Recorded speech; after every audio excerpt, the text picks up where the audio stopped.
So ఇప్పుడే మరొక breaking న్యూస్తో మేము ముందుకొచ్చాను. ముఖ్యంగా చూసుకుంటే శనివారం నాడు వెదర్ రిపోర్ట్ చూసుకున్నట్లయితే భారీ అల్పపీడన ప్రభావం అయితే కనబడుతుందని మీరు చూసుకోవచ్చు. దేశంలో మొత్తం సగం రాష్ట్రాలను అయితే ఈ అల్పపీడనం అయితే కప్పేసింది.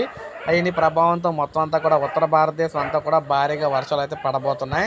ఇక్కడ మీరు చూసుకున్నట్లయితే ఇది మనకి ఉత్తర భారతదేశంలో అదేవిధంగా వాయువ్య భారతదేశంలోనూ దీని ప్రభావం అయితే గట్టిగా అయితే ఉండబోతుంది.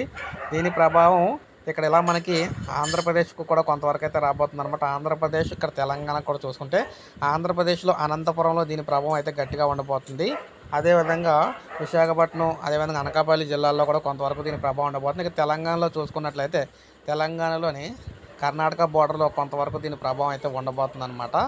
సో ఇలాగైతే మనకి శనివారం నాడు అయితే ఈ వెదర్ రిపోర్ట్ అయితే ఉంటుంది. అయితే పెద్దగా భారీ వర్షాలు వచ్చే అవకాశం ఎక్కడైతే లేదు. ఆకాశం మేఘావృతమై లైట్గా పడితే కొన్ని చిరుజల్లు పడే అవకాశం అయితే ఉంటుందన్నమాట. సో ఇది మనకు వెదర్ రిపోర్ట్. ఒక లైక్ చేయండి, సబ్స్క్రైబ్ చేసుకోకపోతే మన ఛానల్ సబ్స్క్రైబ్ చేసుకొని ఫాలో